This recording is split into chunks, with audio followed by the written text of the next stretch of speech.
Beri panggilan Prof. Oke.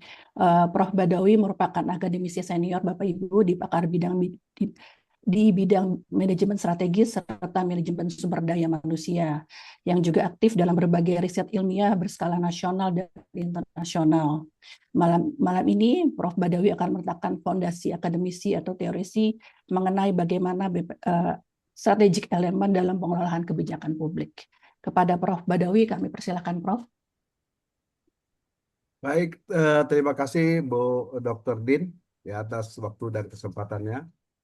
Saya sapa dulu yang pertama, selamat malam Pak Rektor, Prof. Didi Djariabani yang saya hormati. Kemudian wabil khusus Al Mukarrom Profesor Gufron. Selamat malam Pak Gufron, salam kenal. Selamat malam. Sehat-sehat Waduh, selalu tapi nggak Pak usah Gufron ya. Al-Mukarram ini. Iya. Terima kasih. Kemudian selanjutnya yang tidak asing lagi yang selalu viral gitu ya, Bu Dokter kita, Bu Dokter Lula Kamal, ya, yang siapa yang nggak tahu ya, Pak Gufron ya. Ya. Nah saya baru tahu juga gitu, beberapa saat yang lalu kalau Bu Dokter Lula Kamal itu ada sebagai Dewan Pengawas BPJS. Baru Pengawas, sih, Baik. baru bukan Pak. hanya pengamat, pengawas. Oh, pengawas ya, bukan Iya, ya, ngawasin. pengawas. Pengawas, Kalau nggak salah Dewan Pengawas. bareng sama itu ya, Mas Topan ya. Enggak, Enggak ya? sama Oh, bukan. Itu BPS Tenaga Kerja ya? ada mahasiswa TK, kami itu juga. TK. Oh, TK. BK ya. Oke. Wah, itu ya. Baik, kita mulai ya, Mbak. Kemudian selamat malam semua kepada mahasiswa dan akademisi serta pada undangan, ya, para pengamat yang lain di dalam forum menarik pada hari ini, binar pada malam hari ini. Ya. Kita sekarang temanya adalah menyoroti saja tentang apa yang menjadi dan sudah dilakukan oleh BPJS saat ini. Ya. Tadi Pak Rektor tadi sudah menyampaikan landasan yuridis legal standing ya. Pertama soal landasan konstitusional Undang-Undang 45 itu ya. Yang misalkan kemudian Undang-Undang Nomor 24 Tahun 2011 tentang Badan Penyelenggara Jaminan Sosial BPJS ya. Nah, itu termasuk legal standing ya.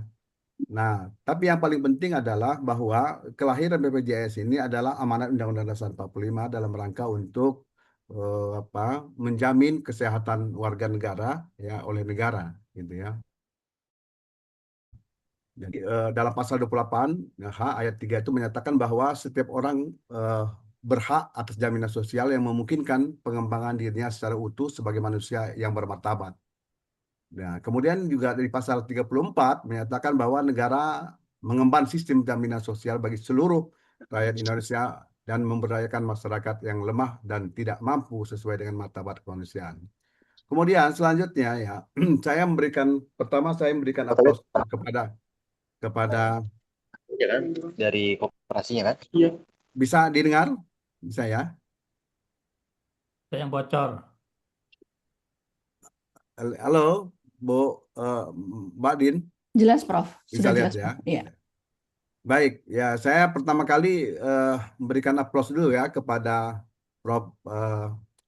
Pak Ali Gufron karena selama periode kepemimpinan beliau di BPJS ini menunjukkan kinerja yang luar biasa ya.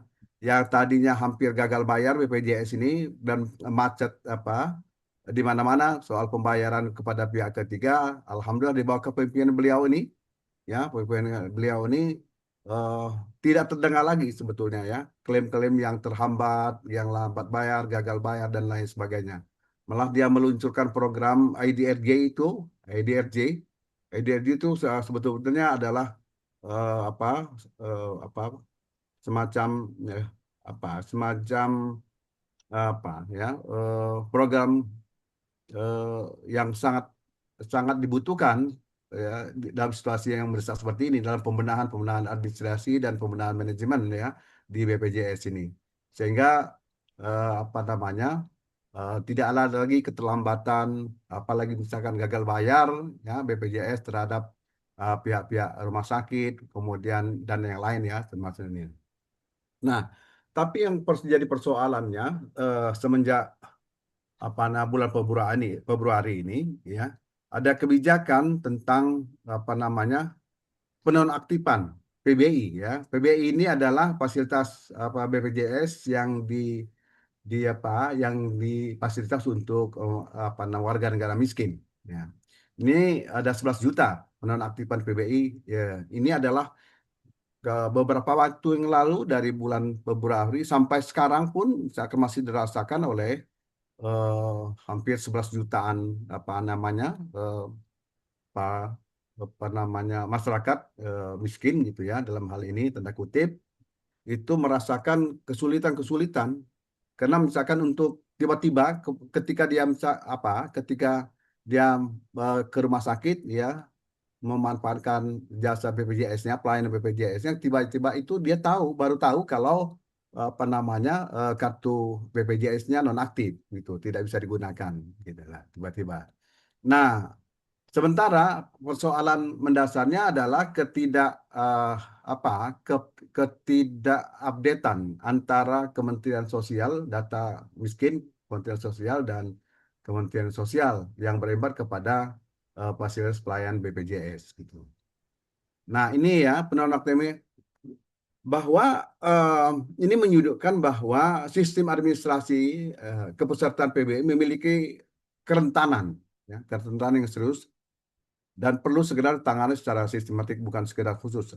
Jadi ini sampai saat ini persoalan-persoalan PBI ini, karena ini yang misalkan sangat dirasakan langsung ya.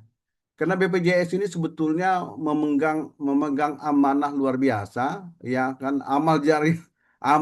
amalnya luar biasa ini, karena ini akan menyangkut soal kesehatan masyarakat dan dirasakan langsung oleh masyarakat. Nah, ini BPJS ini. Jadi memang adalah keberadaan BPJS ini sangat dibutuhkan eh, terutama misalkan pada masyarakat ya, apalagi misalkan masyarakat menengah ke bawah, itu yang paling penting gitu. Nah, ini kan masalah-masalah yang dihadapi ya, akar masalahnya adalah bukan niat warga. Kalau niat warga pasti dia itu ya pengen misalkan mendapatkan fasilitas ya, yang memadai atas pelayanan kesehatan itu. Nah, ini kelemahan-kelemahan struktural yang sekarang misalkan dihadapi gitu ya. Nah, dan sampai sekarang belum tuntas itu antara updating data PBI keluarga miskin ya, warga miskin dari Kementerian Sosial ya, kemudian update data dari Kementerian Kesehatan yang berimbas kepada updating data juga terhadap BPJS itu. Nah, itu kan pada akhirnya merugikan masyarakat gitu ya. Masyarakat yang tadinya mau cuci darah, misalkan tidak ada hambatan, selalu rutin gitu ya. Tiba-tiba datanya tidak terupdate lagi misalkan. Nah, ini yang mestinya memang harus dilakukan ya, dilakukan tindakan-tindakan cepat untuk menangani persoalan-persoalan seperti itu ya. Sehingga misalkan masyarakat tidak dirugikan. Nah, oleh karenanya BPJS dituntut untuk memitigasi risiko karena memiliki rekam jejak peserta PBI, termasuk pasien yang dengan penyakit kronis dan katastrofik yang paling rentan terdampak penonaktifan. Nah, ini yang mestinya mitigasi risiko ini yang penting harus menjadi bahan tindakan preventif dari risiko penonaktifan PBI yang 11 juta orang itu. Nah, nah, ini integrasi data masih lemah. Jadi koordinasi antara nampaknya ya di mata koordinasi antara data eh, data orang miskin di Kementerian Sosial dan Kementerian tadi saya sebutkan dengan Kementerian Kesehatan yang berimbas kepada pelayanan PBI di BPJS itu sampai saat ini kan belum tuntas. Itu yang menjadi masalah ya. Nah, jadi ini contoh nih, ini kasus si Ajat 30 tahun Rangkas Bitung ini ya, Saya ini sudah siap menjalani cuci darah rutin, kartu BPJS PBI milik Ajat dinyatakan tidak aktif. Prosedur media yang ia butuhkan dibatalkan saat itu juga, gitu kan. Jadi kalau online segala macamnya itu tidak berfungsi, ya. Nah, ini yang sangat dirasakan oleh masyarakat pengguna pelayanan BPJS, terutama masyarakat PBI, ya. Nah, mereka juga update data ternyata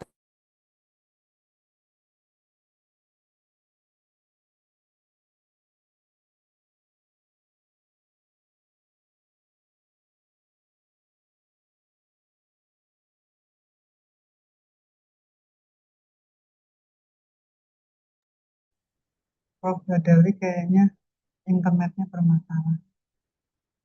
Sebentar.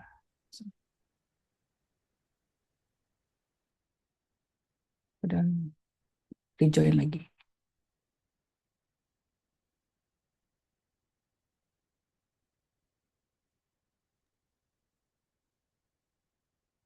Mbak Din, Iya, silakan Prof. oke ya, terus ya. Ya.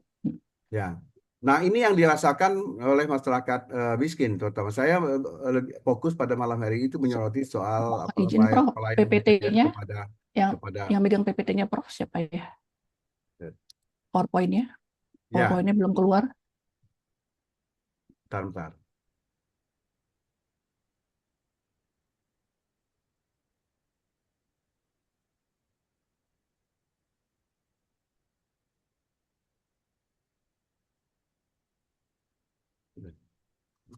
Sudah? Ada ya? Sudah Prof. Sudah Prof. Oke ya. Nah, Ya. ini kasus Ajat nih, kasus Ajat ya, yang ada di Rangkas Bitung. Itu dia punya penyakit menjalani cuci darah rutin ya. Tiba-tiba kartu BPJS-nya, PBI-nya miliknya nonaktif gitu tanpa sepengetahuan sebelumnya. Nah, nah ini kan menjadi persoalan. Nah, kasus Ajat ini banyak Ajat-Ajat yang lain di Indonesia ini gitu loh, ternyata. Nah, ini yang menjadi keluhan-keluhan masyarakat gitu.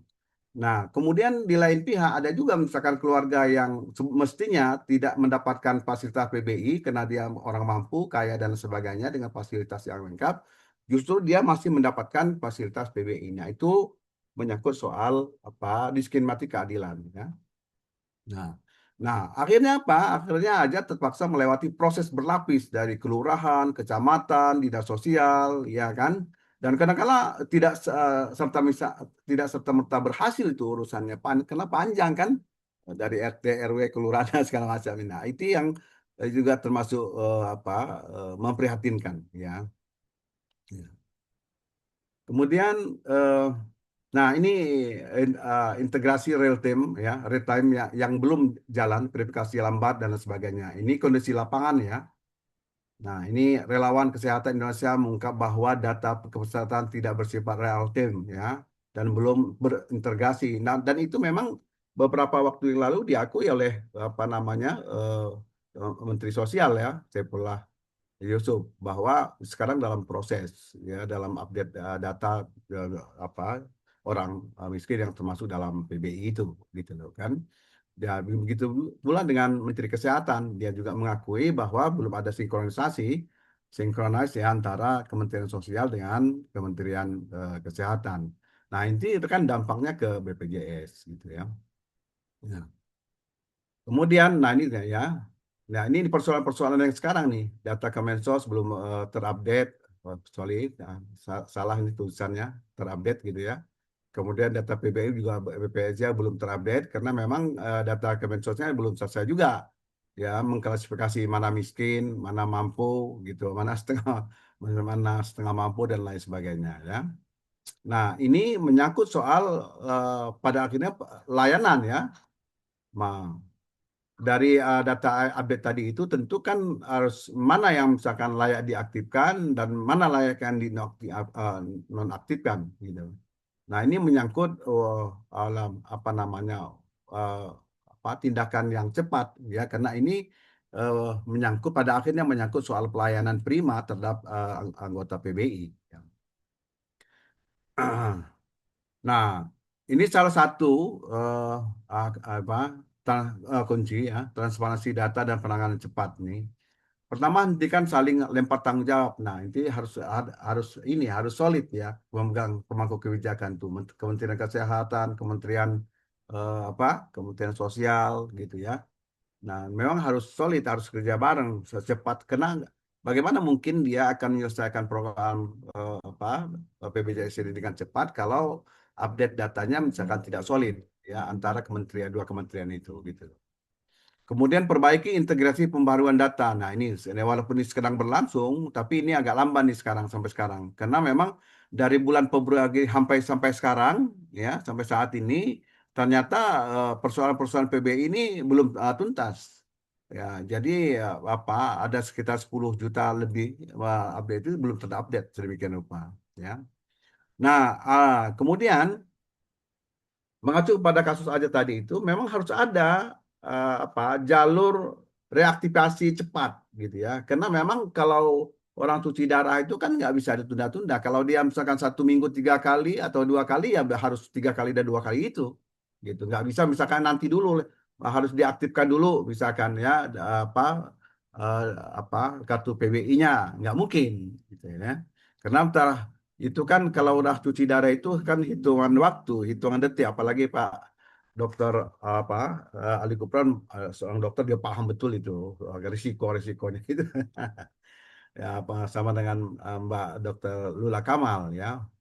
Nah ini yang dirasakan di masyarakat bawah gitu ya, masyarakat PBI ini yang dihadapi sekarang. Ini persoalan-persoalan mendasar yang dihadapi oleh eh, ya oleh masyarakat kita di bawah ini. Nah, jadi prinsip utamanya adalah eh, hak konstitusional warga miskin itu harus menjadi prioritas. Karena itu amanat dari Undang-Undang Dasar 45 dan Undang-Undang nomor nomor 24 tahun 2011 ya. Tadi yang disampaikan oleh Pak Rektor juga sedemikian.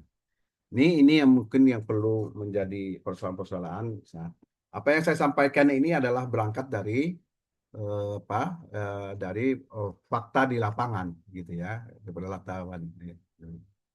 Jadi mungkin itu Bu Dr. Din sebagai pengantar narasumber pertama ya. Sebelumnya terima kasih. Assalamualaikum warahmatullahi wabarakatuh.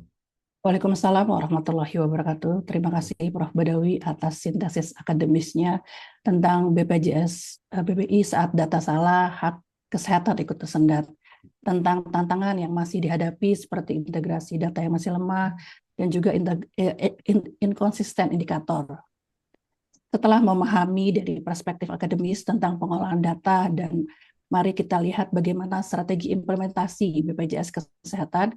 Kita sambut Profesor Dr. Ali Gufron Mukti, MSc PhD, Direktur Utama BPJS Kesehatan tahun 2001 hingga 2006. Prof. Gufron adalah tokoh nasional kesehatan publik, lulusan Dr. UGM, Master dari Mahidol University, PhD dari University of Newcastle, Australia. Beliau memiliki rekam jejak sebagai Wakil Menteri Kesehatan tahun 2011 hingga 2014, Direktur Jenderal Sumber Daya Ilmu Pengetahuan Teknologi dan Pendidikan Tinggi tahun 2014 hingga tahun 2019. Kepada Prof. Gufron, kami persilakan Prof.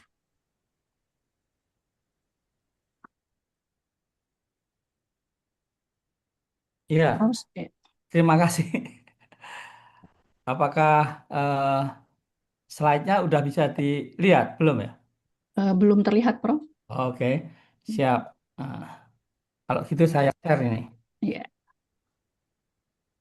Baik, cepat saja. Tapi yang jelas itu eh, tentu yang kami hormati dulu, Prof. Didik J. Rahbani, Rektor Paramadina yang luar biasa, dan juga yang kami hormati Prof. Ahmad Badawi, Salui, dan Dr. Lula Kamal, serta tentu Mbak Didin Fitri, dan yang lainnya.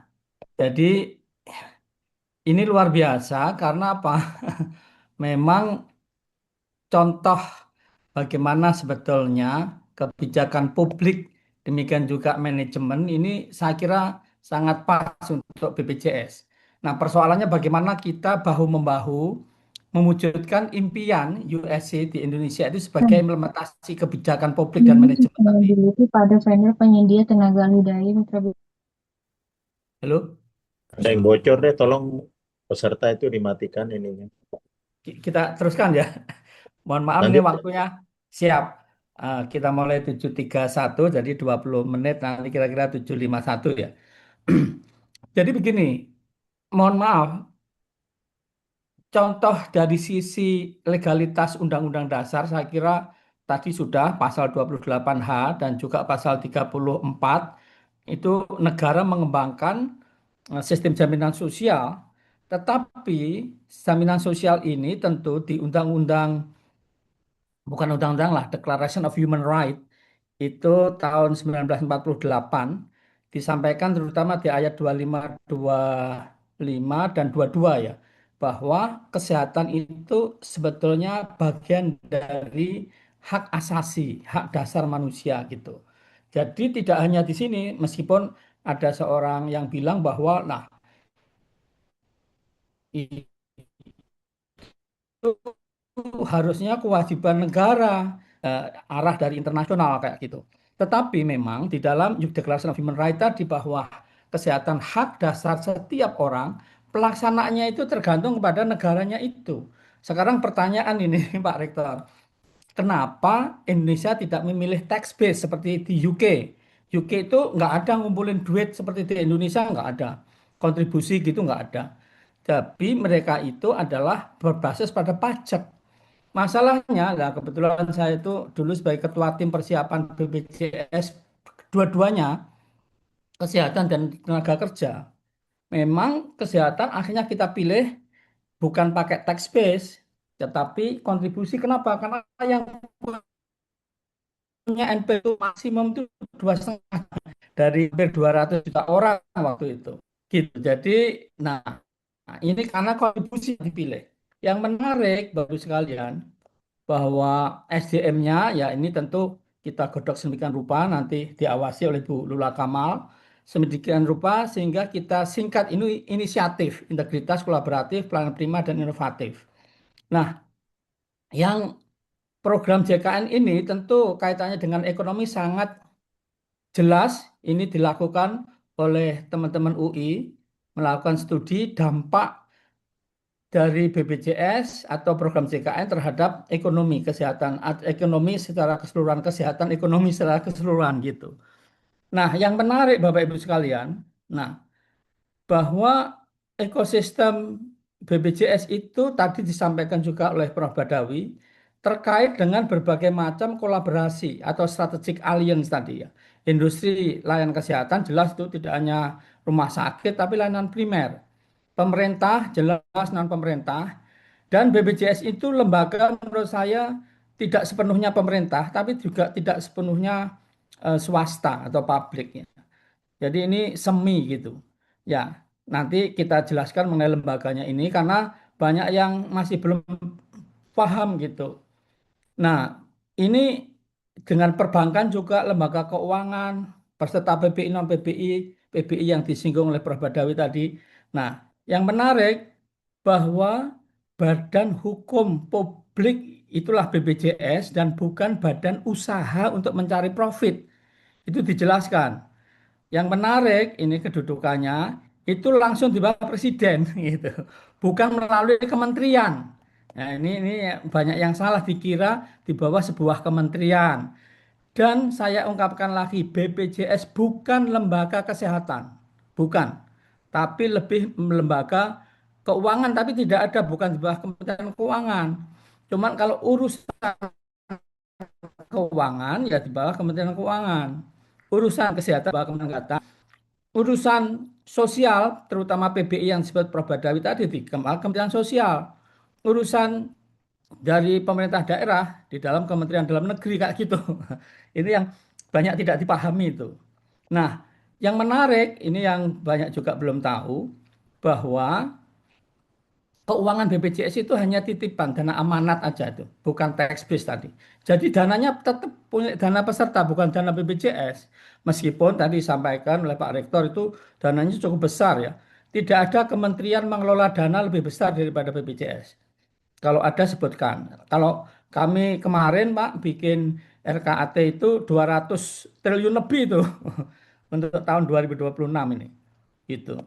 Jadi itu yang tidak dipahami dan BPJS itu bertanggung jawab. Nah, ini orang nggak tahu juga. Bukan terhadap jadwal dokter, kerja dokter, atau supply side lah ya. Vaskesnya jelek, segala macam itu bukan. Tapi di sisi demand side-nya, yaitu orang akses without financial hardship, tanpa kesulitan keuangan. Itu yang orang pada tidak tahu. Yang menarik, karena ini S3, jadi kalau kita lihat jurnal, yang International Peer Review Journal, jadi itu dimuat di Lancet, bahwa kalau Jerman untuk mencapai 85%, bukan 98% seperti BPJS ya, Jerman itu perlu waktu 127 tahun. Ya, kalau kita Brussels, Belgium, di Brussels itu perlu waktu 100 tahunan untuk ibu kota dari Uni Eropa. Singkat cerita, Jepang 36 tahun, tercepat itu Korea Selatan 12 tahun. Indonesia lebih cepat daripada Korea Selatan dan lebih banyak itu. Ini luar biasa. Ini yang tidak pernah jarang disampaikan.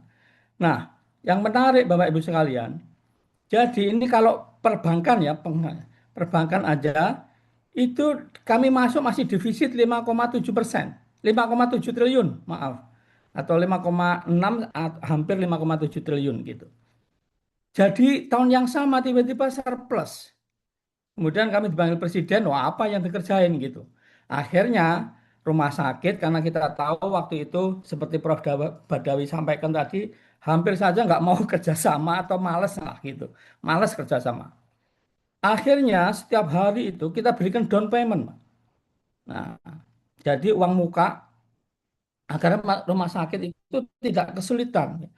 Waktu itu ya tentu ini kalau manajemen dan bisnis, nah bank boleh punya bisnis yaitu ngasih payment dulu kepada rumah sakit yang BPJS kesulitan keuangan tadi gitu. Nah, yang menarik dengan Kementerian Kesehatan, tarif dinaikkan dan satisfaction level itu naik, out of pocketnya turun dari 49,7% ke 25 atau 28% gitu. Nah, ini yang bulat ini tugas BPJS. Yang penting tidak hanya revenue collection, tapi strategic purchasing. Gimana cara bayar kepada cara beli atau purchase strategically ya, membayar dengan membeli dengan cara strategis. Itu dengan pakai performance based capitation system, sistem yang berdasar kapitasi. Bahkan masyarakatnya pun juga kalau banyak yang tadi tua atau banyak yang dari usia dan jenis kelamin ya.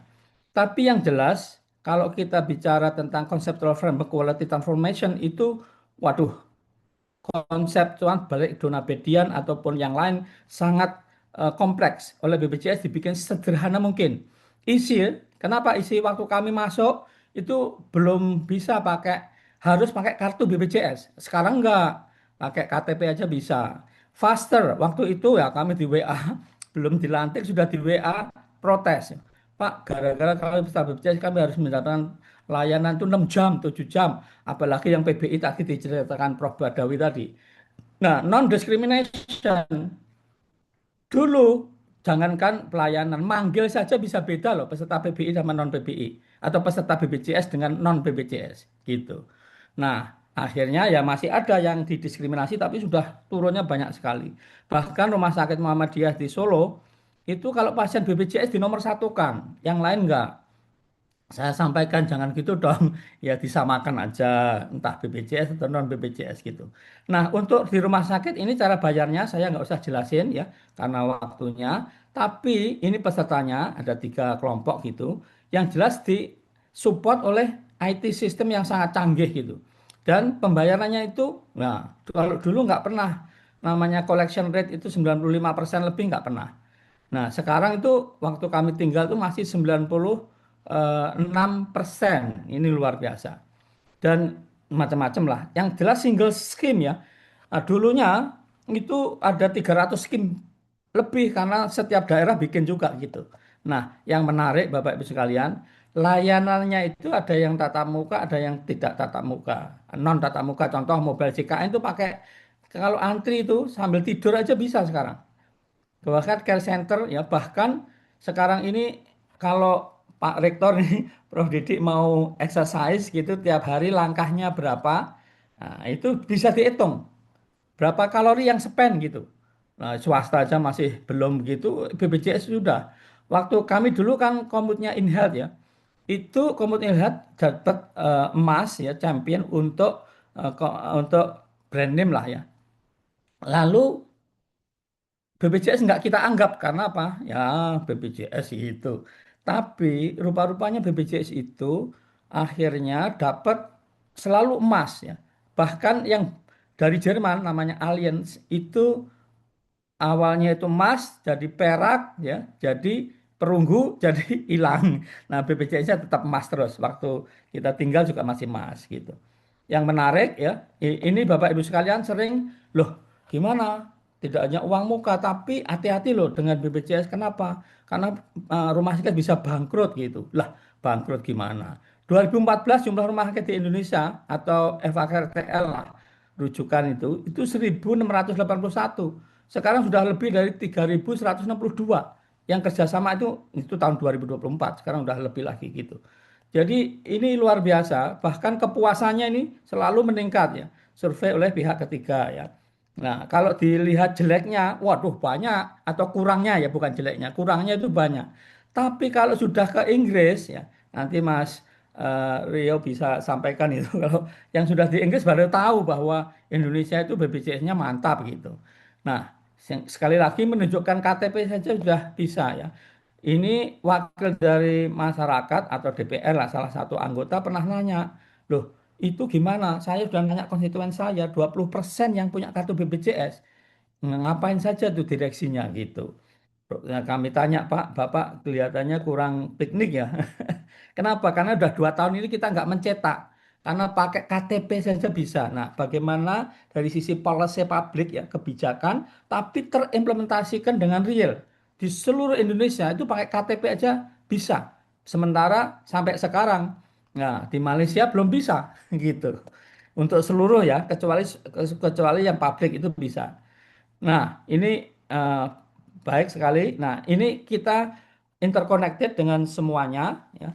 Nah, Bapak Ibu sekalian, yang menarik lagi, kita kembangkan berbagai macam tadi interkoneksi itu dengan berbagai macam, tidak hanya healthcare provider, pemerintah, finance, members ya, tapi juga kita bisa lihat yang disebut Prof. Badawi tadi, masalahnya di mana? Data. Lah, coba sekarang kami nanya, mana yang datanya lebih besar ya dan lebih akurat Pak daripada BPJS gitu.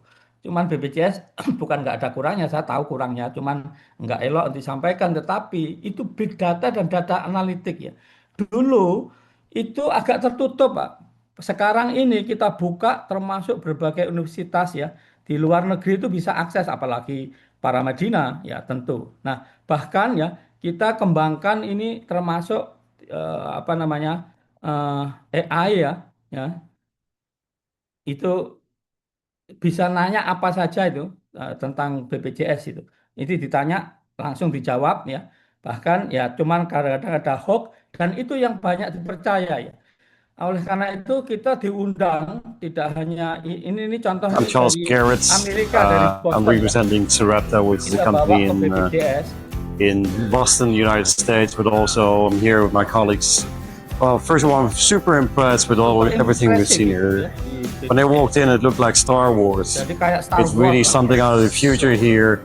I'm standing here in front of a screen where everybody sees in real time what is happening with healthcare encounters in Indonesia. Super impressive. So lessons learned here. Indonesia is already much more ahead than everybody thinks, which is super impressive. This can actually be used to understand where hospitals need to be built. And so lessons learned is Indonesia is doing a fantastic job. Nggak saya terusin karena waktu. Nah kita di PBB ini baru pertama kali ya.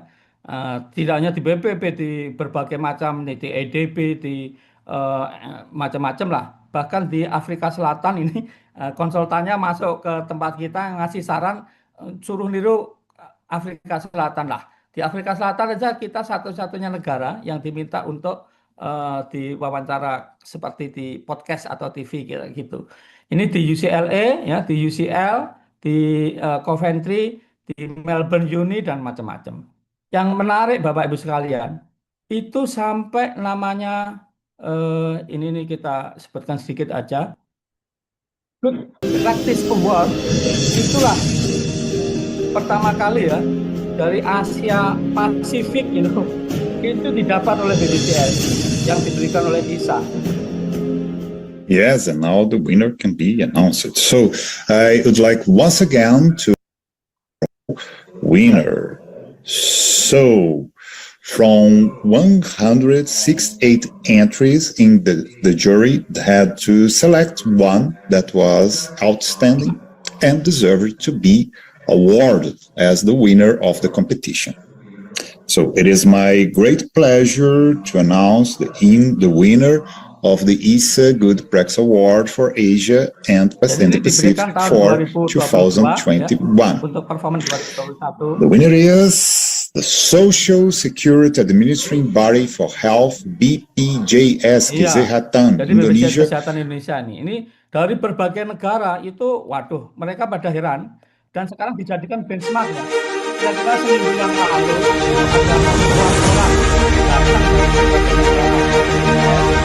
coming to see the command center, and I found the command center also something that is remarkable. I mean, that it helps you to get a feel of what is happening on the ground, and then how it is being used also to drive the movement and all. I think I'm highly impressed. Yeah. So to come back to Indonesia and to see BPJS now and what it's achieved is really quite impressive. In other parts of the world that are not as far along in different aspects of health. The integration. Jadi ya ini yang menarik dari And I can't imagine how they handled 1 million insurance claims a day. So I was very impressed by how efficient the leadership, how efficient the management of everything was. So I think Indonesia. Ya. Nah ini karena waktu. I think the world is. Karena waktu saya. BPJS Kesehatan. Nah ini kalau orang Amerika aja bilang BPJS keren. BPJS Kesehatan keren. BPJS Kesehatan keren. Itu ya. Tapi orang kecuali Prof. Didi yang udah tahu ya. Tapi banyak itu nggak tahu. Jadi ini menarik ya. Ada Cak Imin, ada Pak Menkes, ada Pak Menko. Yang jelas itu pada datang ke BPJS ini. Nah tidak hanya itu Bapak Ibu sekalian. Pertama kali ya, saya pernah di Jendikti, pernah rektor kayak gitu ya, rektor Trisakti ya. Nah, ini Bu Lula Kamal juga alumni Trisakti. Itu belum pernah masuk nominasi Nobel ya. Baru ya ini BPJS tahun 2025 itu masuk nominasi Nobel oleh siapa? Center for Peace and Security, Coventry, Inggris ya. Maka ya kita coba bisa dengarkan sedikit aja ya sebelum waktunya kita tutup. Ini. Update pada pagi ini, yaitu Badan Penyelenggara Jaminan Sosial Kesehatan atau BPJS Kesehatan masuk daftar calon nominator penerima hadiah Nobel Perdamaian. Kabar ini akan kami konfirmasi langsung dan kami dapatkan langsung dari BPJS Kesehatan. Dan langsung saja pemirsa kita konfirmasi kabar membanggakan ini kepada Direktur Utama BPJS Kesehatan, Profesor Ali Gufron Mukti yang sudah hadir di studio Metro TV pada pagi hari. Miskin saat di Jogja itu nggak boleh sakit. Miskin saat di Jogja itu nggak boleh sakit. Ada buku orang miskin di dalam orang jatuh tadi. Peace and Security Coventry University dari United Kingdom already join with us. Profesor Hardy sebagai Direktur Center for Peace. Good morning. How are you? Yeah, Professor, we already heard the insight from Professor Gufron today. Sangat konfidensial sebetulnya. Kecuali yang mengusulkan, yang nyampaikan. Kalau panitia nggak akan mengumumkan 50 juta tahun gitu. Nah, untuk itu, kami sampaikan ke Bu Rektor UGM daripada diskusi tentang ijazah, ramai sekali, nyanyikan aja lah lagu BPJS, belum tahu karena banyak yang belum tahu gitu. Nah, ini yang terakhir nih. Akhirnya kita bikinkan lagu belum tahu, Rektor UGM, besok Rektor Paramadina kalau bersedia gitu untuk menyanyikan tentang BPJS. Karena banyak yang belum tahu. Nah, ini lagunya belum tahu. Terakhir.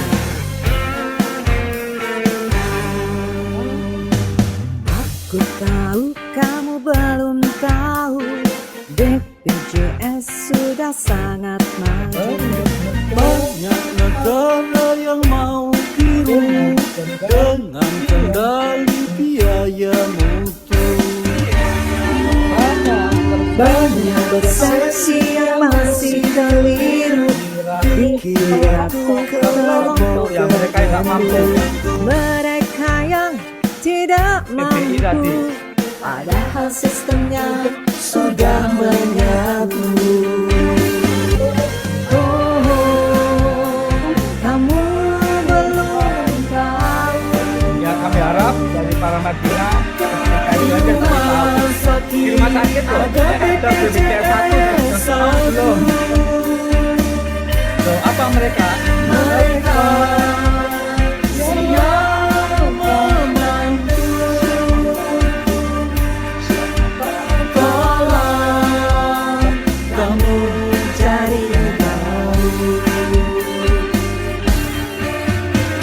Teknologinya sangat jitu, riwayat medis yang di tanganmu, membantu dokter bukan kamu. Tiap saat tahu. Dari 1 tahun yang lalu itu tahu semua rekam medisnya. Jelas persepsi yang masih keliru, jika paskesnya masih begitu.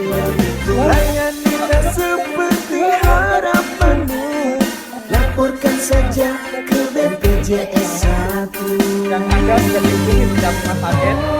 Nah itu semua tak keliru BPJS 10 kok salah? Ya salah, coba kita nanti. Kenapa BPJS tidak urus itu? BPI tadi apa BPJS? Nah, meskipun nggak boleh itu menyampaikan itu.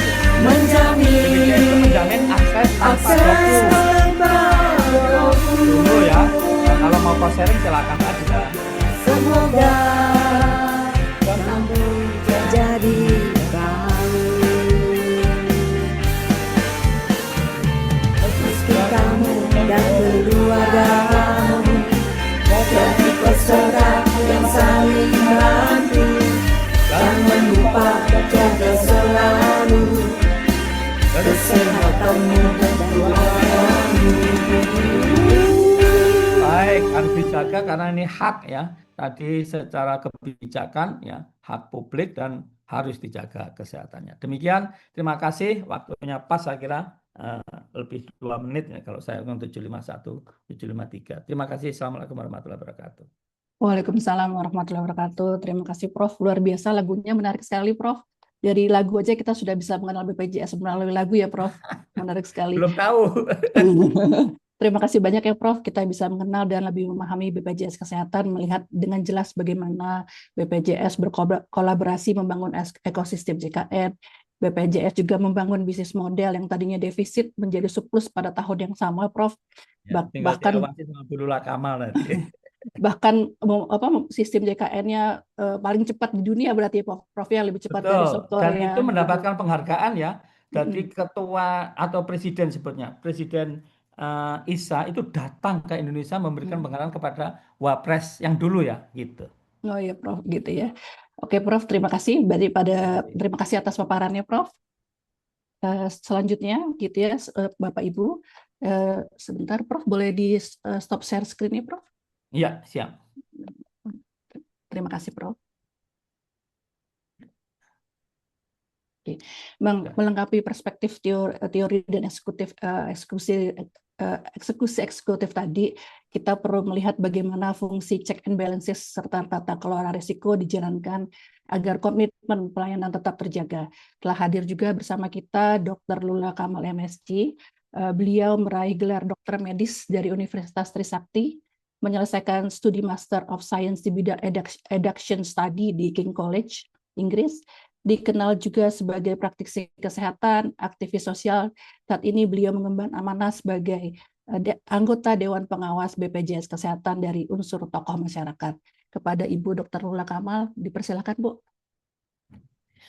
Assalamualaikum warahmatullahi wabarakatuh. Waalaikumsalam warahmatullahi wabarakatuh. Buat yang terhormat Prof. Didi, Prof. Ahmad Badawi, Prof. Gufron, nih Prof semua nih ya. Eh, Mbak, mungkin saya bisa dibantu untuk share screen. Saya sudah kirimkan materinya ya ke Mbak Iin. Cuma saya mau cerita dulu sedikit nih sebetulnya. Saya jadi anggota Dewan Pengawas ini baru sekitar 3 bulanan. Sementara Pak Gufron itu sudah menceritakan seperti apa sih BPJS. Jadi kalau saya bilang kalau kita ngomongin Thunder nih, Thundernya udah selesai sampai Pak Gufron sebetulnya. Tapi nanti saya mau cerita bahwa Pak Gufron yang sudah membangun BPJS sebegitu bagusnya, sekarang BPJS-nya sedang tidak baik-baik saja. Jadi tadi Pak Gufron kalau dilihat kata-katanya waktu jadi sampai selesai masa saya gitu, sampai selesai masa saya. Kenapa demikian gitu, karena di masa yang sekarang ini saya akan menceritakan bagaimana tantangan BPJS zaman now nih, zamannya kita sekarang, padahal sebegitu bagusnya, sebegitu hebatnya dibandingkan sama semua asuransi kesehatan seluruh dunia, barangkali begitu ya Pak Gufron ya. Sedikit-sedikit saya menanggapi sambil menunggu materi saya keluar ya, ya Mbak ya, boleh ya nanti biar di share screen aja. Jadi gini, tadi Prof. Ahmad Badawi cerita dari PBI, tapi mungkin teman-teman mesti ngerti dulu deh ya, kita memang bergantung banyak data di banyak kementerian yang lain. Jadi memang apa katanya Pak Gufron tadi tuh, kita nih, saya tuh selalu mengambilnya mensimplifikasi seperti ini. Jadi masyarakat ini, yang namanya masyarakat Indonesia itu punya celengan. Celengan ayam tapi gede banget gitu ya. Saya selalu ngomong gitu supaya gampang. Karena saya tuh kalau bicara tuh yang paling sesimpel mungkin. Biasa diajarkan dalam waktu yang singkat gitu, saya mesti menerangkan sesuatu kepada banyak orang. Kalau di TV, setiap detik itu berharga. Jadi intinya adalah kita punya celengan sama-sama. Celengan itu kita kumpulkan, yang kalau ada yang sakit, kita ngambil uang dari celengan tersebut. Kalau ada yang bilang bahwa terus gimana dong kalau nanti saya nggak pernah sakit, sama aja dong saya nyumbang ke pemerintah. Nggak ada urusannya sama pemerintah. Pemerintah ikut campur nggak? Ikut campur dong. Pemerintah itu sesuai dengan amanat undang-undang, dia akan membayar gitu untuk ikutan chip in orang-orang yang tidak punya. Pokoknya fakir miskin, anak terlantar dipelihara oleh negara, sama juga orang miskin itu BPJS-nya dibayarin sama negara. Kalau ada yang bilang, berarti BPJS-nya gratis. Nggak ada yang gratis, semua bayar. Nah, celengan tersebut nih yang kita kumpulkan itu, kita ambil sedikit-sedikit nih kalau ada yang sakit. Nah, masalahnya sekarang gitu ya, boleh next ya langsung ya gitu ya. Nah, ya. Langsung aja, ini nggak terlalu penting, saya mau cerita dikit nanti di ujung, lanjut. Jadi kalau ngomongin pencapaian, wah jangan tanya lah. Ini kalau saya nggak bisa bilang bahwa ini kehebatan BPJS yang direksi sekarang, karena ini adalah hasil karyanya Pak Gufron. Jadinya ya ini peserta sampai penduduk Indonesia. Iya, ini Pak Gufron dan teman-teman tuh udah bikin sebegitu bagusnya. Peserta JKN-nya sekarang udah 99,4%. Ini kan 2025 ya. Peserta aktifnya gitu ya, sayangnya nggak sebanyak pesertanya. Jadi kita udah mesti ngerti nih, oke. Fasilitas kesehatan segitu banyak, penghargaannya nggak ada habis-habisnya lah. Intinya sekarang adalah kalau ditanya sama kita, apa sih tantangan terbesar? Peserta itu nggak semuanya aktif. Jadi malah berkali-kali peserta itu naik turunlah keaktifannya. Dan titik yang bulan ini, kita cuma di 79, sekian persen, nggak sampai 80%. Bermasalah nggak? Bermasalah tentunya. Yuk kita lanjut ya, next. Ini cakupan jiwanya, kolektabilitasnya, manfaatnya. Tapi teman-teman bisa dilihat di sini ya. Di tahun 2025, terus ini 2026 udah dihitung bahwa sampai Desember 2025 itu kita akan mulai defisit. Kenapa? Karena sebetulnya gini, bayangin aja rasio klaimnya itu 117. Tapi sampai akhir Desember itu 107. Bayangin, kita punya uang di celengan. Yang kita celengin sama yang kita pakai itu banyakan yang kita pakai. Besar pasak daripada tiang. Tapi kita masih punya modal karena zamannya Pak Gufron itu kita masih sempat nabung. Kok bisa sih kita nabung gitu? Sebelum Pak Gufron, pemanfaatan udah lebih daripada 100%. Kita kalau punya uang 100, kita belinya lebih daripada 100, kita minus dong. Pastilah kita defisit. Nah, zamannya Pak Gufron ada yang namanya COVID. Suka nggak suka, dia tapi memberikan dampak kepada BPJS. Waktu itu Pak Gufron sempatlah, teman-teman ini sempatlah ngumpulin uang lah, kita punya uang lebih. Tapi begitu selesai COVID ini, pemanfaatannya kembali lagi lompat di atas 100%. Jadi di Desember 2025 sudah kita rencananya, pokoknya udah RKAT-nya tuh kira-kira udah ketahuan bakalan 117, walaupun realisasinya ditekan tuh cuma sampai 107, tapi tetap di atas 100%. Terus bagaimana? Ya kita defisit. Kalau ditanya defisit sekarang seperti apa? Nanti saya cerita ya. Next slide. Next.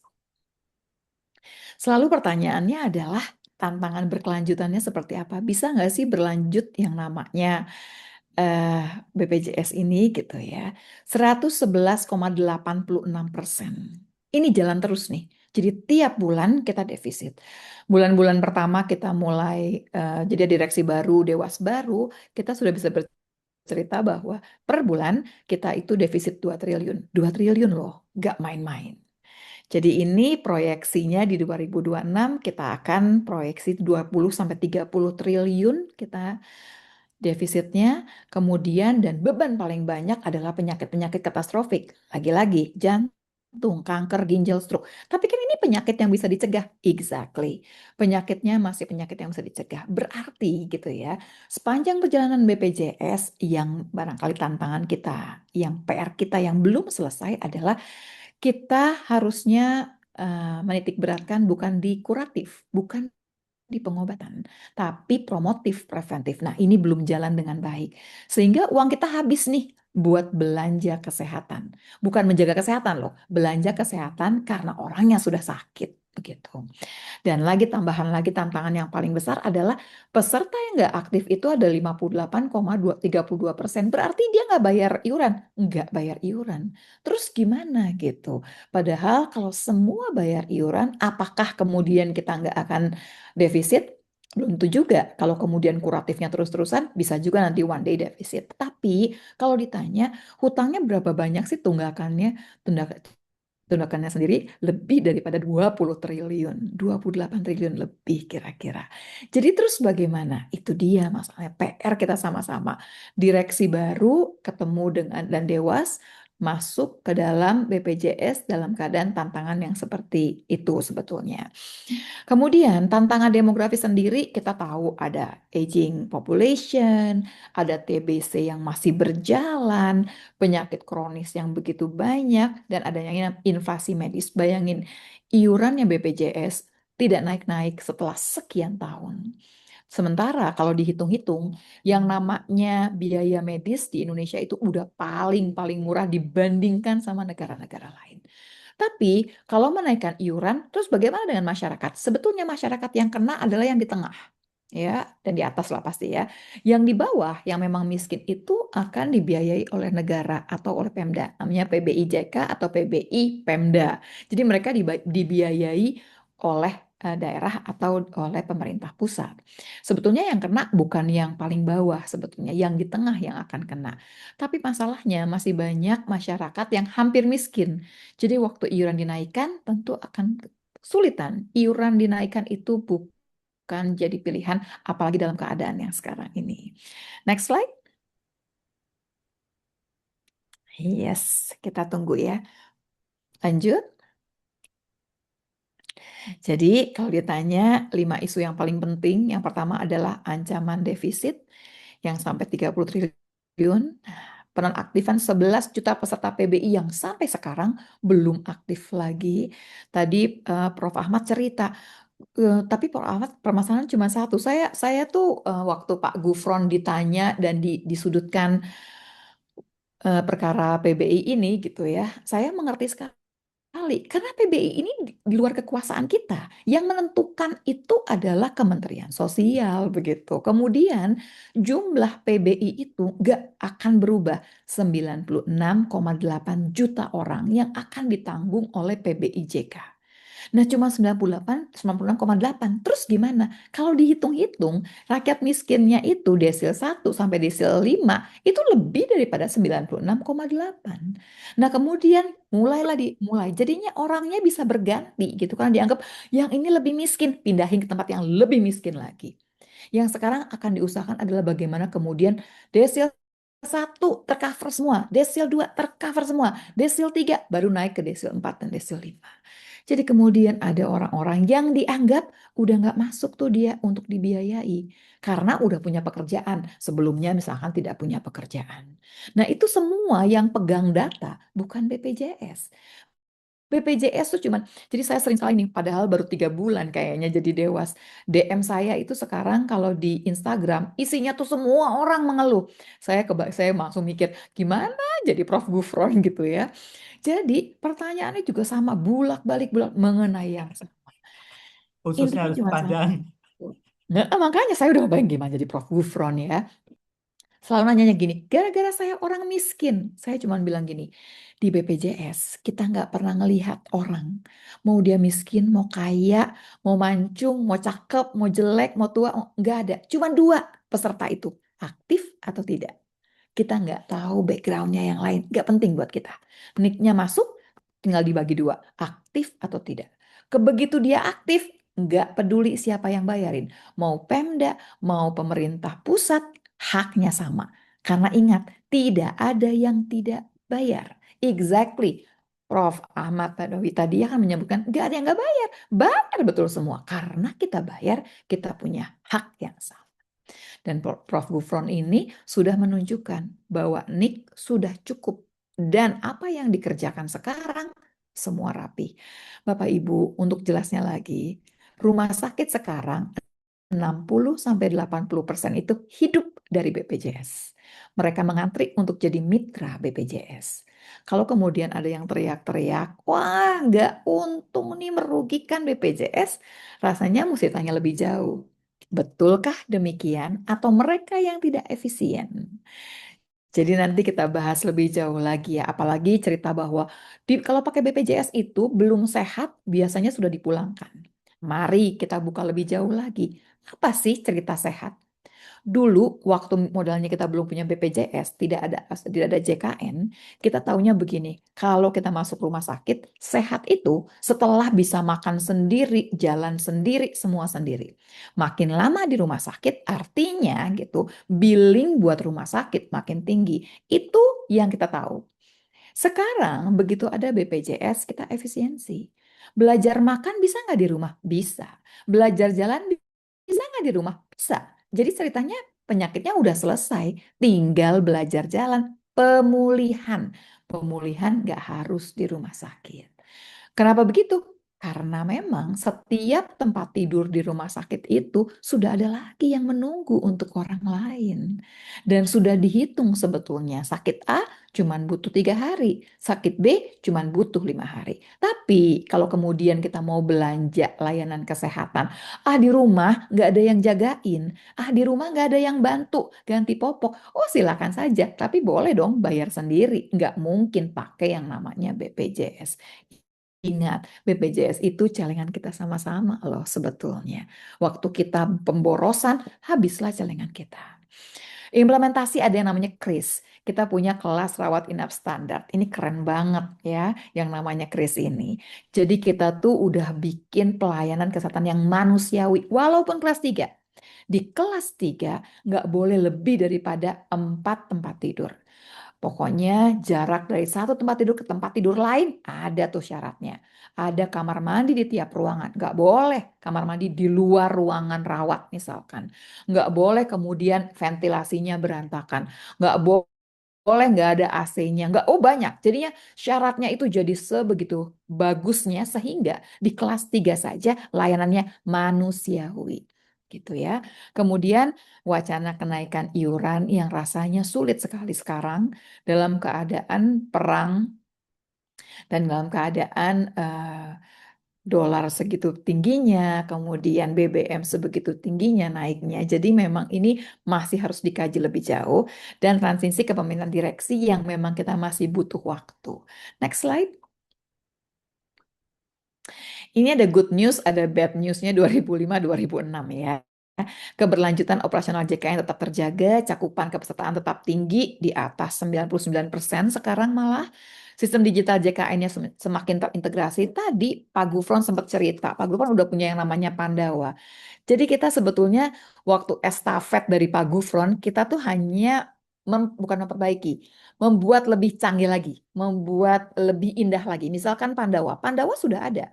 Pokoknya kalau Pandawa itu kita tinggal WA gitu ya, memang pada dasarnya memang lewat WA. Dalam waktu 10 menit sudah harus selesai. Tapi teman-teman mesti mengerti, teman-teman operator Pandawa itu biasanya menyelesaikan dalam waktu less than 1 minute. Saking hebatnya. Paling banyak apa sih? Ganti nomor telepon, pokoknya ganti-ganti yang namanya data pribadi, dalam waktu beberapa menit selesai semua. 10 menit sudah harus selesai. Ada lagi yang namanya Senada, ada yang namanya Mobile JKN, banyak sekali. Pandawanya kita buat lebih baik sehingga layanannya jadi 24 jam. Di mana aja, kapan aja bisa langsung WA ke Pandawa. Atau barangkali WA yang paling manis begini aja deh.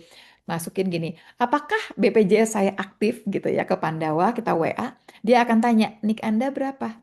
Masukin NIK, kemudian keluar langsung NIK bahwa BPJS Anda tidak aktif karena menunggak misalkan 3 bulan atau misalkan BPJS Anda aktif.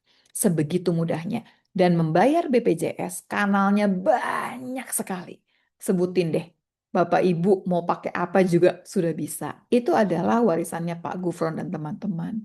Jadi kalau sampai orang bilang susah bayarnya, saya terus langsung nanya, Bapak Ibu umurnya berapa? Kalau umurnya 70 tahun, 60 tahun saya terima. Karena barangkali sama gadget itu masih gaptek. Kalau Bapak Ibu umurnya 20, 30, 40 tahun, rasanya aneh sebetulnya. Jadi ada purchaser menguat, ada 27 penghargaan, tapi balik lagi bisa dibaca bad news-nya seperti apa. Next slide. Iya, ini ada SWOT-nya, ada kekuatannya apa, opportunity-nya apa, bisa tinggal dibaca, tapi intinya sekarang adalah keberlanjutan ini betul-betul membutuhkan peran serta semua masyarakat. Saya sering mengatakan begini, tapi kan gitu, kan banyak yang suka ngomong kalau kita lagi ada aspirasi gitu yang menyerap aspirasi. Saya nggak pernah sakit loh, saya rugi membayar. Yang namanya jaminan kesehatan itu memang harus dibeli gitu dan memang uang hilang. Tapi ini punya sama-sama dan jangan pernah bilang bahwa kita akan sehat terus. Buktinya yang stroke itu paginya masih kerja dan nggak pernah punya cerita apapun, malamnya bisa stroke. Umurnya berapa? Umurnya baru 32 tahun. Jadi jangan pernah merasa bahwa kalau kita muda, kita itu jauh dari yang namanya penyakit. Kalau kita rasanya lagi sehat-sehatnya ya. Next slide. Next slide. Iya, ini ada 8 pilar penguatan ekosistem JKN yang kita harapkan gitu bisa langsung berjalan, bisa bergulir dengan baik dalam keadaan yang memang tidak terlalu baik. Perekonomian lagi nggak baik-baik saja. Teman-teman di daerah juga banyak yang berteriak karena memang TKD-nya juga kan dipotong gitu ya.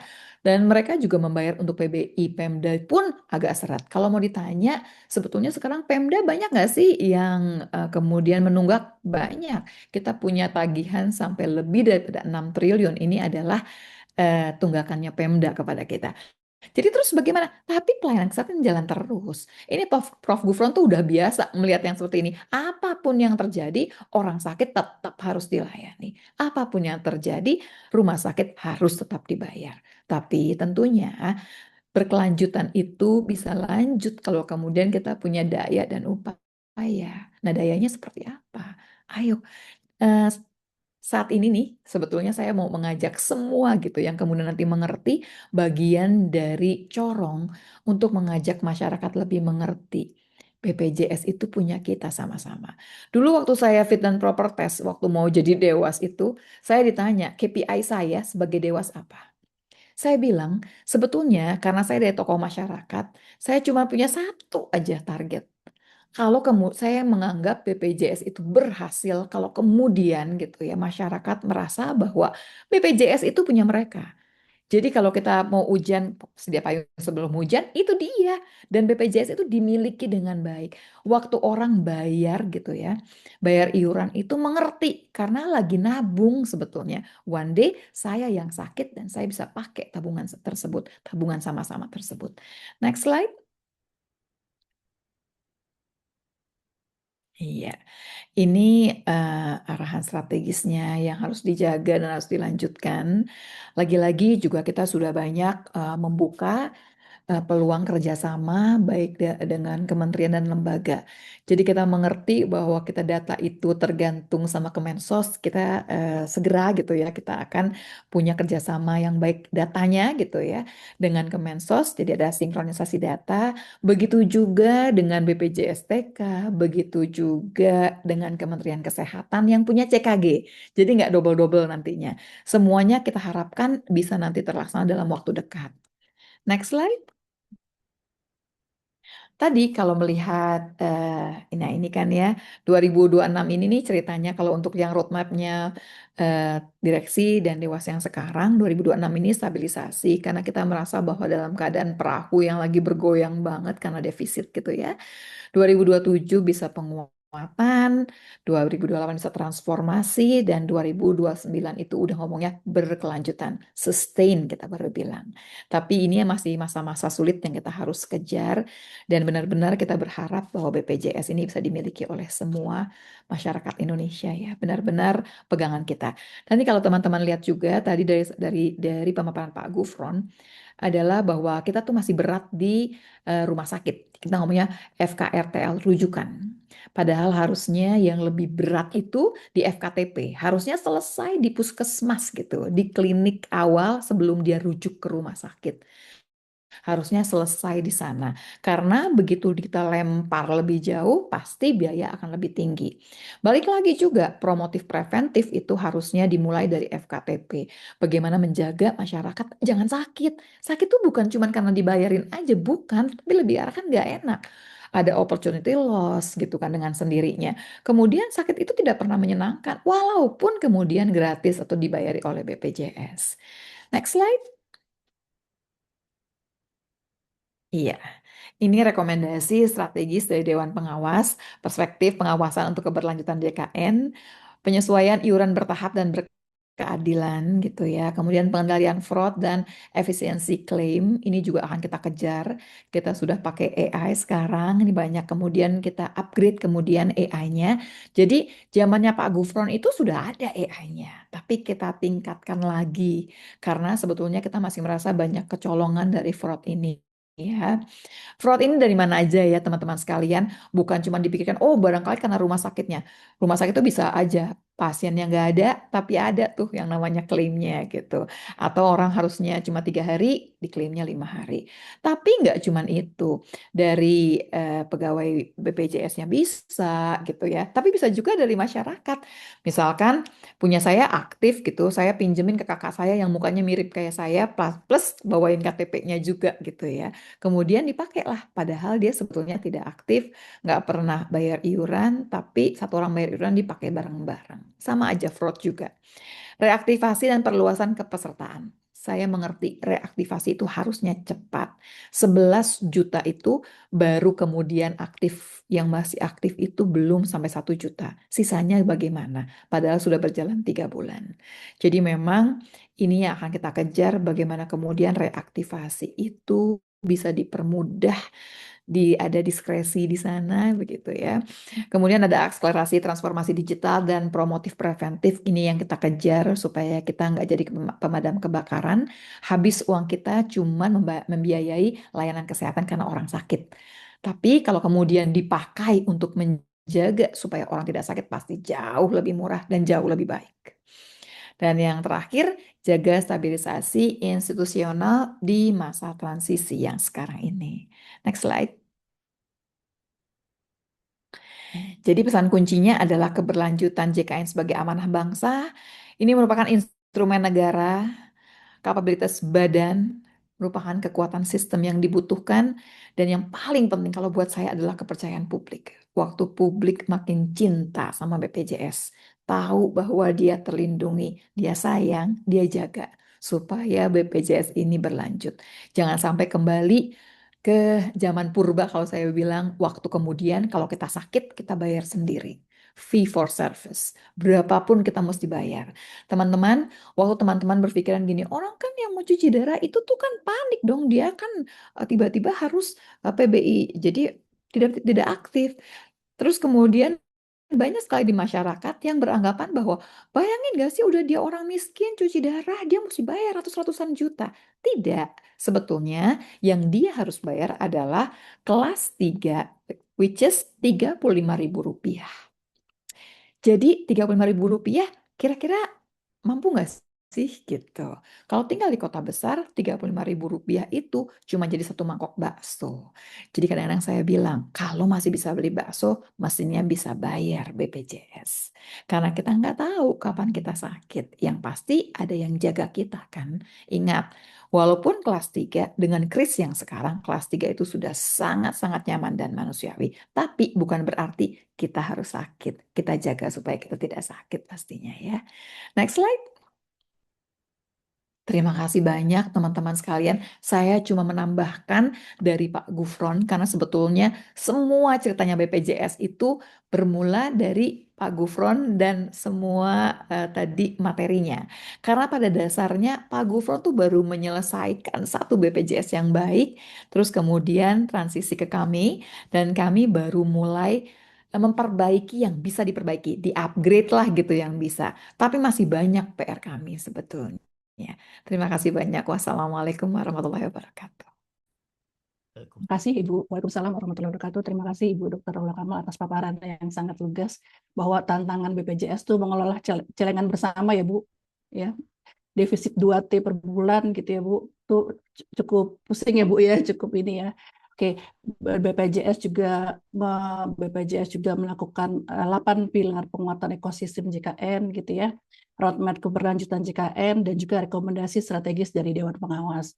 Intinya ya, yang paling penting adalah keberlanjutan BPJS perlu partisipasi semua pihak termasuk kita semua masyarakat. Oke, Bapak Ibu dan para peserta sekalian, kini kita memasuki sesi diskusi. Ya, dari ketiga perspektif yang tadi, dari akademisi, eksekutif, dan pengawas telah membuka ruang diskusi yang sangat kaya. Saya akan membuka sesi pertama untuk 3 penanya. Bapak Ibu bisa menggunakan fitur raise hand untuk berbicara langsung atau menuliskan di pertanyaan di kolom chat dengan nama instansi dan ditujukan kepada siapa. Silakan Bapak Ibu. Oke, sudah ada 3 penanya, langsung aja ya. Pak Aryo, silakan. Ya, baik. Bismillahirrahmanirrahim. Assalamualaikum warahmatullahi wabarakatuh. Waalaikumsalam warahmatullahi wabarakatuh. Bapak Ibu pembicara, saya ada beberapa pertanyaan untuk Pak Gufron dan Bu Lula Kamal ya. Jadi pertama untuk Pak Gufron, terima kasih Prof atas pencapaiannya selama di BPJS Kesehatan gitu, ini luar biasa. Jadi memang disertasi saya yang paper terakhir ini tentang health, climate and health Prof. Saya akan pakai data BPJS Kesehatan yang 5% Prof. Itu saya udah dapat semua. Udah konsultasi sama Mbak Asri juga gitu ya, akan terkait flood dan health gitu. Tapi pertanyaan saya tidak akan terkait dengan riset saya, tapi spesifik terkait presentasi yang Prof. Gufron sampaikan pada malam ini. Jadi pertama, tadi mungkin perlu dijelaskan Prof, karena tadi waktunya sangat singkat, terkait flow of fund, alur dananya itu dari pemerintah, ya kan, sampai ke fasilitas kesehatan ya, ke rumah sakit itu seperti apa sih? Karena menarik tadi saat Bu Lula Kamal menyampaikan ada tunggakan-tunggakan di Pemda gitu. Jadi menurut saya perlu penjelasan lebih detail ya flow of fund-nya dari BPJS ini. Dan perlu diingat juga kan beberapa Pemda itu ada program tersendiri ya Prof ya. Kayak di Jakarta itu ada Kartu Jakarta Sehat gitu ya. Ada yang katanya terintegrasi dengan BPJS. Sebenarnya bagaimana sih align gitu ya program-program di daerah ini dengan BPJS. Itu satu Prof untuk flow of fund. Kemudian yang kedua tadi berkaitan yang non-discrimination itu ya. Tadi Prof. Gufron sampaikan rumah sakit di Solo itu sudah non-discrimination. Tapi yang saya ketahui itu sebenarnya masih ada beberapa rumah sakit yang diskriminasi itu. Bahkan misalkan yang BPJS di basement gitu. Nah dari BPJS tadi kan dan Bu Lula ya Pak Prof. Gufron menyampaikan ya. Sebenarnya dari sisi market ya. BPJS ini kan top kliennya lah gitu ya ke masing-masing rumah sakit ini. Jadi sebenarnya ada nggak sih dari sisi soalnya perspektif dari penjelasan tadi, seharusnya dari BPJS bisa enforce ya, memberikan specific request gitu ke rumah sakit seharusnya non discrimination gitu. Tapi selama ini saya mau tanya apakah ada enforcement gitu dari BPJS ke ke rumah sakit gitu ya, agar pelayanannya itu sama-sama primer gitu, tidak non discrimination. Kemudian ini kan seharusnya tidak hanya rumah sakit ya Prof. Kalau klinik-klinik itu datanya mungkin bisa di-share ada berapa gitu ya, dan penyebarannya gitu. Itu yang selanjutnya. Dan yang terakhir Prof, ini mungkin saya pengen tahu dari pencapaian yang kita akui gitu Prof Gufron ya di dunia internasional, Bu Lula juga sampaikan, kira-kira ada nggak sih ambisi atau cita-cita yang belum tercapai gitu Prof, terkait pelayanan BPJS ini akan semakin bagus. Itu untuk Prof Gufron. Nah, untuk Bu Lula, tadi Bu Lula menyampaikan terkait preventive medicine gitu ya. Memang sekilas mungkin itu ranahnya Kemenkes ya. Tapi saya nggak tahu. Tapi kalau kita kritisi lebih detail kan itu sebetulnya mungkin dari sisi rumah sakit ya, dokter saat ketemu pasien kan sebenarnya bisa menyampaikan hal-hal langkah-langkah yang bisa dilakukan gitu. Tidak hanya saat treatment, tapi bagaimana agar tidak menular gitu ke dalam rumah tangga gitu ya. Apakah BPJS bisa gitu mengoptimalkan agar preventive medicine, karena kan tadi hilirnya ini nanti di pelayanan BPJS juga kan gitu ya, keuangan BPJS juga kan. Jadi jangan sampai makin banyak yang sakit gitu, tapi seharusnya makin banyak yang sehat. Mungkin itu Bu Din pertanyaan dari Terima kasih Pak Aryo. Jadi saya ulang ya, Pak Aryo menanyakan kepada Prof Gufron, flow of fund, satu, non discrimination BPJS dan non BPJS, adakah langkah yang diambil untuk preventif, dan juga data klinik dan juga ambisi BPJS. Terus untuk Ibu Dr. Lula, preventive medicine bagaimana mengoptimalkannya, kurang lebih seperti itu ya Pak Aryo ya. Oke, kita langsung ke penanya berikutnya saja biar sekalian. Oke, Bu.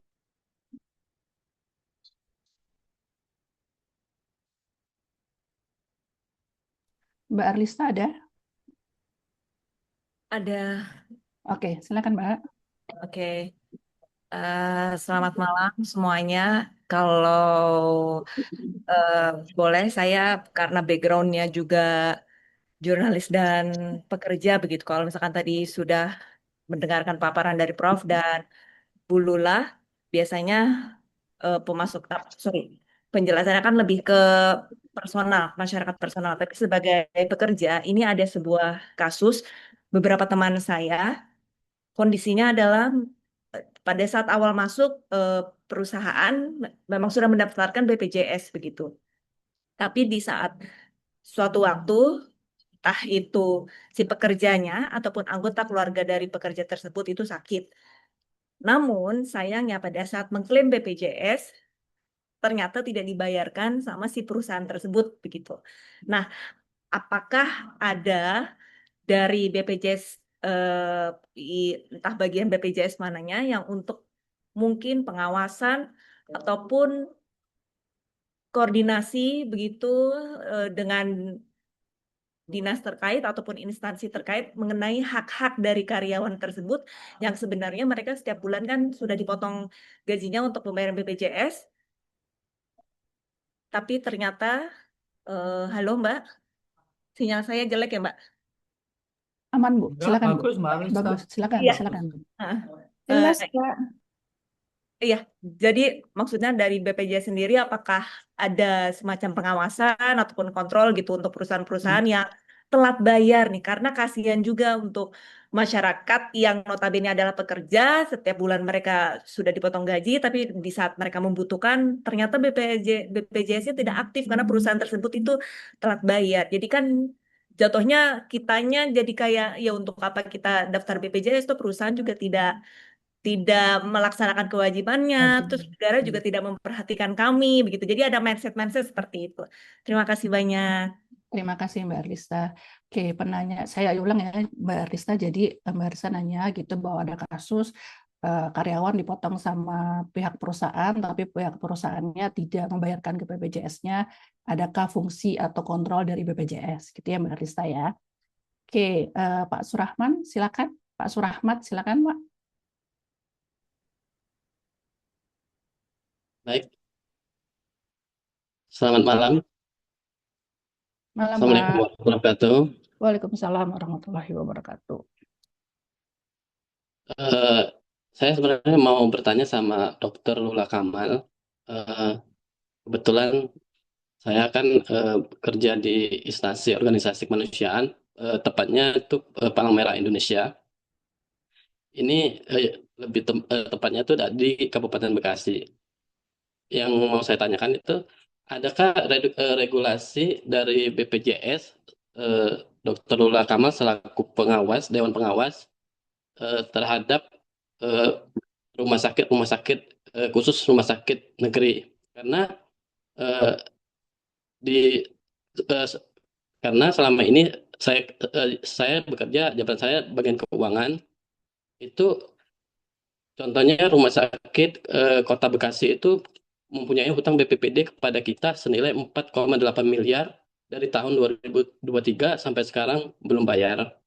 Dan rumah sakit RSUD Kabupaten Bekasi itu senilai 7,5 miliar dari tahun 2023 sampai saat ini belum bayar.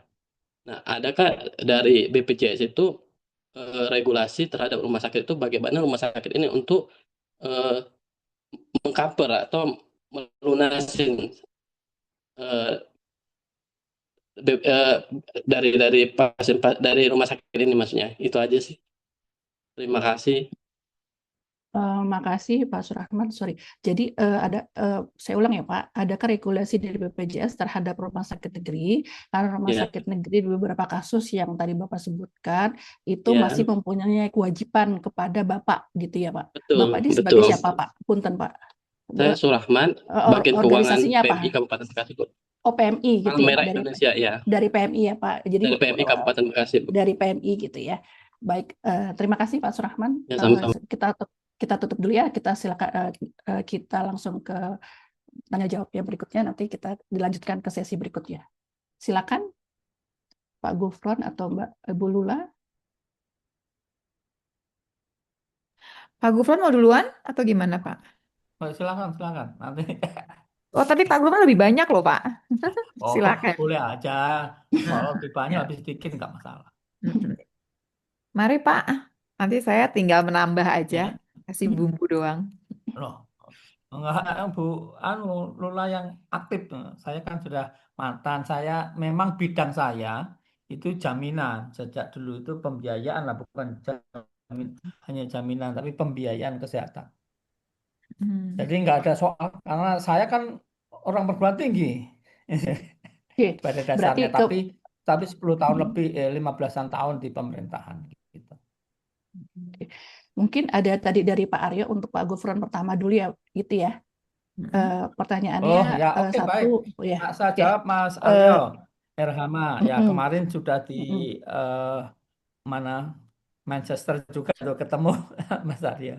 Terima kasih Mas Aryo, ini calon, saya kira melebihi Pak Rektor ini. Jadi begini, kalau tadi mengenai climate change ya, itu kebetulan saya ini sebagai co-convener untuk JLN. JLN ini Joint Learning Network. Kami kasih BPJS itu 7.000 US dollar untuk meneliti climate change. Dan dulu namanya data ya itu tertutup di BPJS ya. Akhirnya kami buka, termasuk mahasiswa S2, S3, para Madinah, manapun itu boleh nanti menghubungi SES. Nah sekarang Pak Ben untuk bisa akses data. Ini luar biasa loh. Bayangkan dulu nggak ada analisis. Nah ini Pak Rektor, Prof. Badawi, biasanya masalah S2, S3 ya, karena saya ini membimbing banyak sekali S2, S3. Itu masalahnya itu mereka nggak punya masalah. Makanya saya sering sampaikan Bu Din, Fitri, kalau Anda nggak punya masalah sebagai S2, S3, datanglah ke BPJS waktu itu. Kami kasih masalah. Masalah itu banyak gitu. Nanti Lula Kamal apalagi pengawas itu banyak masalah gitu. Nah, bagaimana flow of fund-nya? Flow of fund itu jelas. Jadi prinsipnya seperti sampaikan Bu Lula Kamal tadi, BPJS itu bukan dari APBN semua, bukan. Itu adalah dana masyarakat. Kalau dari APBN pasti mereka itu miskin atau ada namanya dulu siapa gitu. Nggak bisa tiba-tiba terus dana APBN kecuali dengan mekanisme tertentu gitu.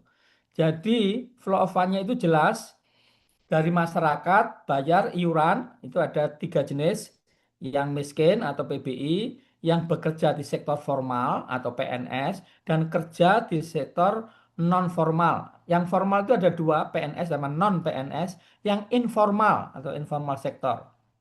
Nah, informal itu yang tadi oleh Bu Lula Kamal sampaikan besok akan ke Kris gitu. Sekarang masih ada 3, yaitu yang eh, ya istilahnya milih kelas 3 itu bayar kira-kira 42.000, yang kelas 2 bayar 100.000, kelas 1 bayar 150.000. Seperti itu. Itu hanya yang informal sektor ya, atau sektor informal aja.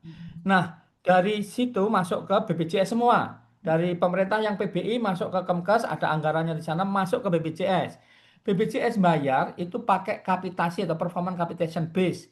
Jadi, oleh karena itu seluruh Indonesia BPJS punya sistem bagaimana menilai kinerja masing-masing primary care gitu.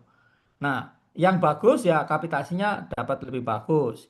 Yang masyarakatnya banyak berisiko, contohnya banyak bayi-bayi atau lansia-lansia itu tentunya harusnya lebih dikalikan 0,3 atau 0,6 itu lebih banyak lagi gitu. Ya, itu seperti itu. Nah, peran daerah ya tentu itu diketahui ya banyak hal, 6 hal kita itu sudah sentralisasi, artinya itu tugas pemerintah pusat atau haknya pemerintah pusat. Contohnya apa? Contohnya keuangan. Nggak boleh daerah-daerah bikin uang sendiri, nggak boleh. Satu aja di Jakarta gitu. Ya, itu satu. Kedua, militer. Masing-masing udah bikin militer, nggak boleh gitu. Ya, harus militer satu aja gitu. Tapi saya ingin sampaikan kesehatan termasuk yang didesentralisasi. Ada undang-undangnya dulu, Undang-Undang Nomor 23, akhirnya dirubah Undang-Undang 32 dan lain sebagainya. Nah, sehingga kan untuk kesehatan itu sebetulnya dari sisi kebijakan maka miliknya daerah. Jadi perda itu lebih tinggi daripada keputusan menteri gitu. Nah, untuk teknis ya, bagaimana itulah Kementerian Kesehatan. Ini banyak yang nggak dong ya. Contoh, Kementerian Dalam Negeri itu sudah bikin namanya SPM, Standar Pelayanan Minimal, ya. SPM, ya, Standar Pelayanan Minimal. Contoh bahwa katakanlah untuk TBC, contoh, nggak boleh nih, atau untuk stunting gitu, udah bikin. Tapi daerah ini kadang sudah desentralisasi, pemerintah pusat atau Kemenkes ya. Nah, itu kan daerah pembiayaannya. Nah, daerah nunggu, ini kan pusat loh, gimana yang benar. Jadi sebetulnya desentralisasi gitu Mas Aryo. Itu yang pertama. Non diskriminasi. Iya, betul. Saya tidak bilang tidak ada diskriminasi loh ya. Masih ada, tadi sudah saya bilang, tapi turun jauh sama dulu gitu. Bukan nggak ada, ada Iya, aja. ada. Udah. Kalau nggak ada ya nanti Bu Lula Kamal Kerjaan. ketawa-ketawa Cari aja kerjaan. gitu. Masih ada, tapi turun jauh gitu loh. Gitu ya. Nah, nanti kalau saya cerita transformasi mutu terlalu banyak. Dampaknya, ya ini yang lupa nanya ini dampak terhadap asuransi swasta. Ya dampaknya biasa-biasa saja menurut saya. Halo, bisa kita teruskan ya? Silakan Jadi Pak. gini, asuransi swasta ya itu ada namanya COB, Coordination of Benefit ya. Nah, ada asuransi itu yang istilahnya commercial health insurance ya, asuransi komersial. Itu ada yang miliknya swasta, tapi ada yang